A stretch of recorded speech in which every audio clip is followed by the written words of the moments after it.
The first stop on my circular detour was Heartwood Farm and Cidery, near the town of Erin.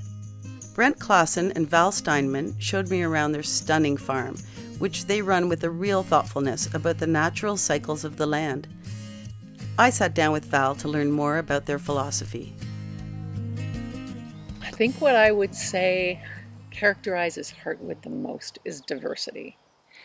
It's part of our philosophy of how we work with the land and our farm, creating diversity that mimics the natural diversity in ecosystems where all kinds of different living things are part of the system. So we do all kinds of different things that change through the seasons. On top of making award-winning craft ciders, Heartwood produces maple syrup. They raise chickens, sheep, grass-fed cattle, and pastured pigs. And they've also cultivated a forest garden filled with fruits, berries, and botanicals. All these elements work together in Heartwood's regenerative farming vision. So what exactly is regenerative farming? Regenerative farming is really based on a set of principles that come from nature's example. So it's a way of farming that recognizes how we can support natural living systems in how we grow food. Livestock integration is one of the principles that is near and dear to my heart because I love working with livestock.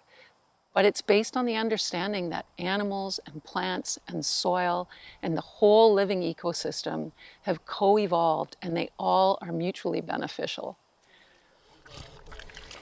We are really focused on creating conditions for life to thrive.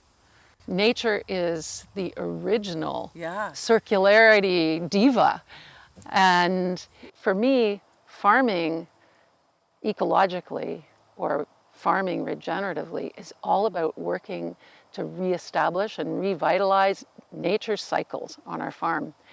And the interesting thing is that that really has informed how we think about our cidery as well.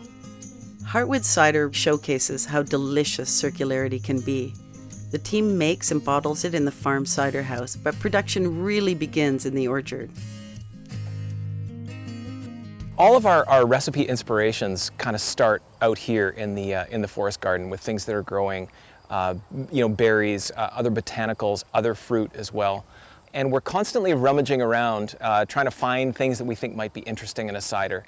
And when we do find things that seem to work, then the next step is how do we take that recipe and actually do it on a production scale. Now we don't grow enough of any ingredients to support our own production needs. So at that point, we look to this community of farms and friends that do grow things at scale. And so it becomes a collaboration, right, and a mutually supportive endeavor.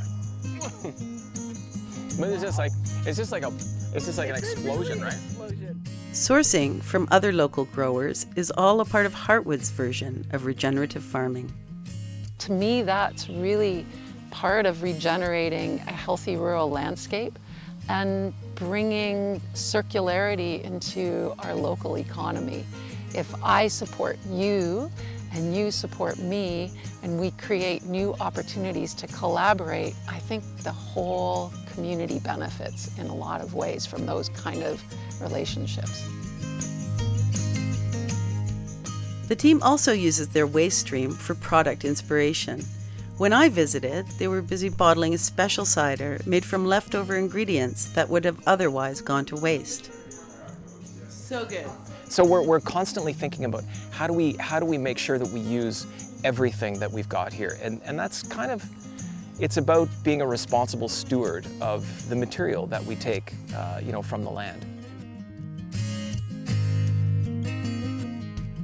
And the other thing that we love to do is share the story of the farm, bringing people here for all kinds of different experiences so people can see the fields and pastures and learn a little bit about the potential that regenerative farming has for really revitalizing the landscape and creating a food system that builds on the strengths of nature and is going to be feeding us into the future.